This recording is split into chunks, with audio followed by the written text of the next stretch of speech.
debe haber poca gente en la República Argentina con una trayectoria tan importante en lo que hace a las relaciones internacionales del país y en la representación de la Argentina en el mundo. Y vamos a ir con una de cal y otra de arena. Vamos a dialogar con el embajador Diego Guelar. Diego, ¿cómo estás? Buen día. ¿Qué tal? Buen día. Diego, dos temas por lo menos para hoy.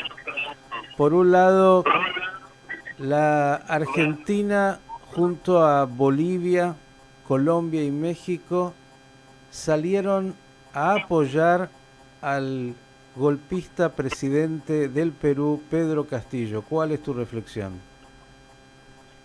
Sí, realmente me parece algo muy fuera de lugar en este momento, habiendo una crisis de la envergadura que hay en Perú, que está transitando por carriles institucionales, que es el intento del presidente Castillo de alterar eso y disolver el Congreso.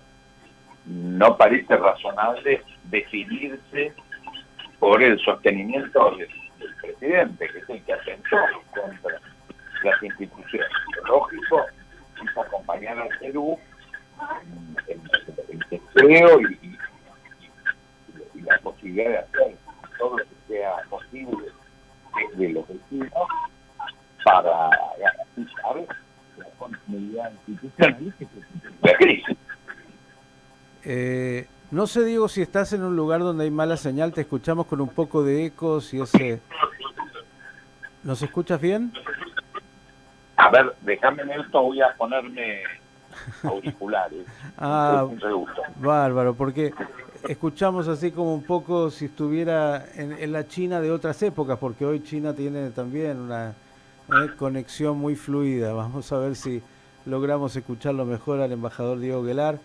Hablando de este tema, ¿no? ¿Qué cosa? La Argentina se sumó a Bolivia, Perú, Bolivia, Colombia y México en este comunicado, hablando sobre la realidad del Perú y acompañando lo que ellos llamaron el voto popular, no importa que haya hecho o no el presidente Castillo y lo que digan los propios peruanos y sus estamentos políticos. Diego, ahora tal vez A ver estamos, ahora. ahora creo que estamos un poco mejor. Perfecto. Bueno, para cerrar este tema, de alguna forma, ¿cuál puede ser la mirada tanto de Bolivia, Colombia y México y la Argentina sobre lo que ha pasado en Perú? Lo que han dicho, entre comillas, es, bueno, hay que respetar el voto popular, es decir, el presidente puede hacer cualquier cosa, pero como el voto popular lo votó, hay que respetarlo. Bueno, yo creo que esto es una posición, para llamarlo de alguna forma ideológica, porque yo no lo asumo esto a una situación de izquierdas o derechas, pero obviamente es un apoyo personal por encima de cualquier cosa al expresidente Castillo. Bien, vamos a otro tema distinto. Ayer, no sé si sorprendentemente, una buena, la Argentina votó entre aquellos que decidieron excluir a Irán de la Comisión, de alguna manera, de los Derechos de la Mujer en las Naciones Unidas. ¿Cuál es tu lectura tanto de este voto como de que finalmente parecería las Naciones Unidas se enteraron que en Irán las mujeres y otros colectivos están siendo permanentemente atacados? Sí, eso indudablemente coincido con vos, es una buena noticia, porque es una buena señal que muchas veces le cuesta a Naciones Unidas por su conformación, por las limitaciones que tiene, en el sentido que la integran todos los países al margen de su sistema político, pero esta es como bien lo dijiste, una muy buena noticia. Ahora, en general, las Naciones Unidas, conoces bien, votan en un bloque automático todos, aquellos que conforman países de alguna manera árabes y otros en contra de Israel. Es el país que tiene mayor cantidad de resoluciones de condena y no mucho en contra de Sudán, Marruecos, Nicaragua, Venezuela, Irán. Digo, ¿hay algo que está pasando ahí o simplemente una anécdota porque se tornó tan impresentable que no podían de alguna forma evadir este tema? Yo creo que es esto último, ¿no? Las fotos orgullosas colgando desde una grúa a un condenado en forma totalmente arbitraria, con un juicio sumarísimo, sin garantía de defensa. Ahora, la condena a muerte de un jugador mundialista por expresar su repudio a cosas que están ocurriendo, ya escapan a todo límite. Eso lo que esta situación nos demuestra es el peligro de que una nación manejada de esta forma pueda tener armamento nuclear, ¿no? Esto indudablemente hay que impedirlo. Y ya que hablamos de las Naciones Unidas, bastante silenciosas en relación a la invasión de Rusia a Ucrania, por lo menos así lo percibo yo. ¿Qué es lo que hace o no hace las Naciones Unidas en esta guerra que estamos viviendo? Hay que entender que las Naciones Unidas es una organización que no tiene capacidad coercitiva muchas veces, o la mayoría de las veces, tiene 192 miembros y que el mundo todavía está muy plagado de regímenes que no tienen solidez institucional democrática. Pero esta es una realidad del mundo. Entonces, la Organización de Naciones Unidas tiene, desgraciadamente, ese efecto, como el sistema de veto en el Consejo de Seguridad. Hay 5 países que tienen capacidad de bloquear resoluciones o decisiones operativas, y por cruce de intereses, etcétera, es todavía una organización que tiene esas limitaciones. Yo creo que es un ejercicio muy importante para la humanidad la existencia de Naciones Unidas, y lo que hay que destacar son cuando aparecen estas señales como la de la exclusión de Irán de la Comisión de Cuestiones de Género. Yo creo que es una señal positiva, y bueno, la línea de tendencia es que cada vez se van produciendo más de estas señales, y eso es lo bueno para la humanidad. Ahora, cuando se trata de Rusia, que integra el Consejo de Seguridad, poco se dice, ¿no? Bueno, ahí hay bloqueos, efectivamente.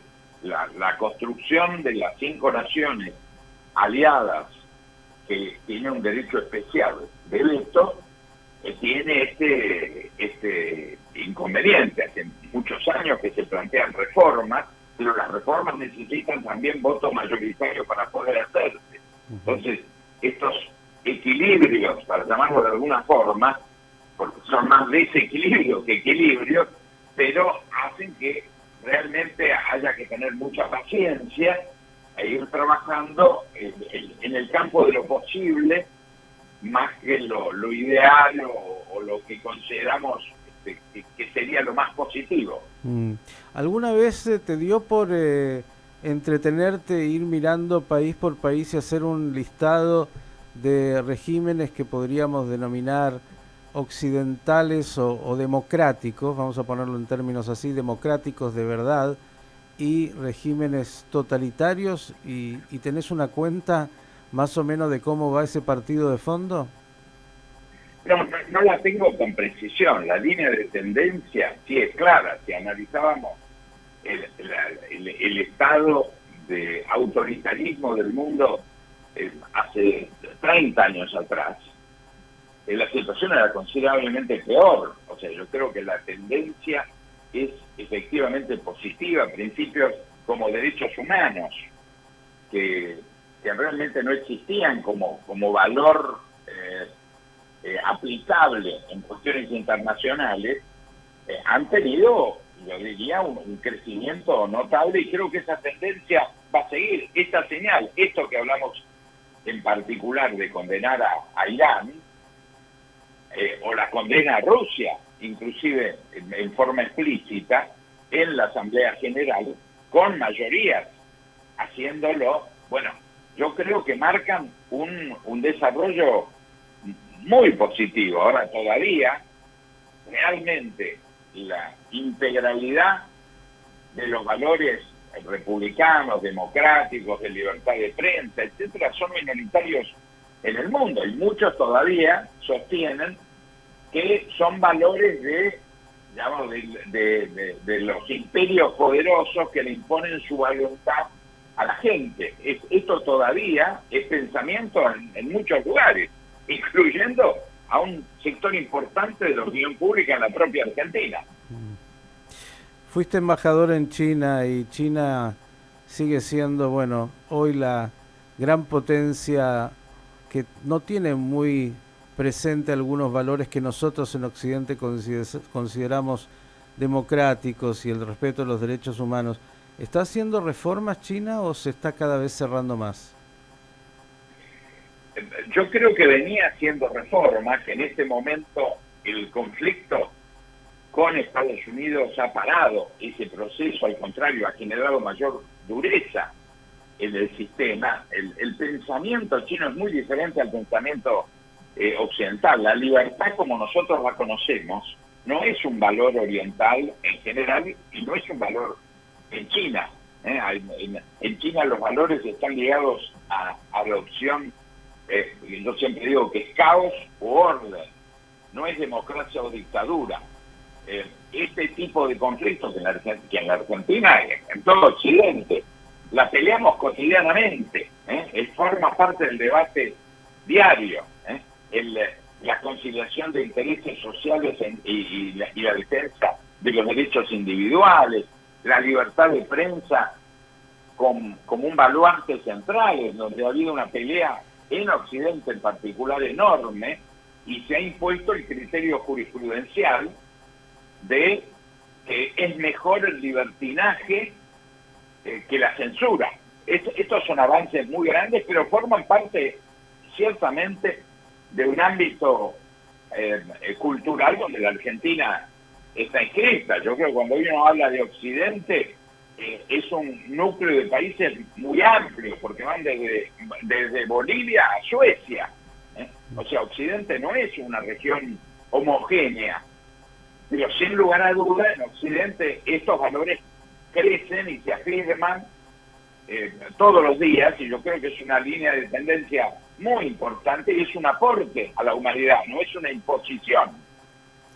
Qué interesante esto que estás planteando, porque claro, uno da por obvio lo que vive, pero en Oriente, en gran parte de Oriente, es otra cultura y otra manera de entender lo que es, bueno, la sociedad.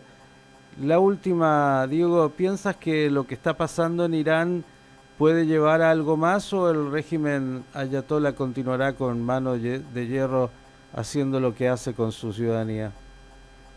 Mira, yo creo que esta gran revolución de los últimos 50 años, que es la revolución de la mujer, es un fenómeno muy fuerte, inclusive tiene un peso extraordinario en China. El desarrollo de los derechos de género en China viene creciendo y en forma muy acelerada. Yo creo que es la gran revolución de la última medio siglo. Uno antes utilizaba los términos revolución para la Revolución Francesa, la norteamericana en su momento, la rusa, y yo creo que hay una revolución de género muy importante que tiene un dato que es la mitad de la población. O sea, en países que culturalmente excluían a la mujer o la consideraban un menor de edad en forma permanente, cuando aparece la cuestión de género fuerte, y está apareciendo en Irán, bueno, yo creo que es un límite al criterio teocrático y hiperconservador, machista, misógino. A mí me parece que ya no van a poder ir marcha atrás, y no lo están haciendo a sangre y fuego, lo están intentando. A mí me parece muy bueno para la humanidad que estos regímenes sean aislados, sean denunciados, sean excluidos de la vida social. Pensar que hasta hace poco tiempo todavía había mucha gente que cuestionaba el criterio de tener cuidado y de tener que intervenir en el desarrollo del plan nuclear, que era como un derecho soberano. y que nadie podía meterse. Bueno, ¿cómo un país con estas características está condenando a muerte a un jugador de su selección nacional de fútbol por expresarse en condena a este tipo de barbaridades?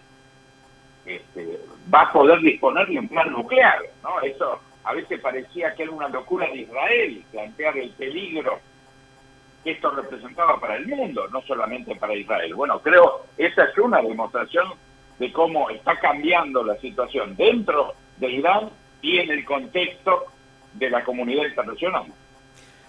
Los desafíos que siempre existen en esta humanidad con tantas paradojas. Diego Aguilar, como siempre, un placer enorme. Gracias por estos minutos y te vamos a seguir molestando porque de eso se trata. El gusto es mío y siempre a disposición de ustedes. El embajador Diego Aguilar, empezamos por algunas noticias muy puntuales y fuimos desarrollando y ampliando, como le digo, en este mundo que se debate siempre.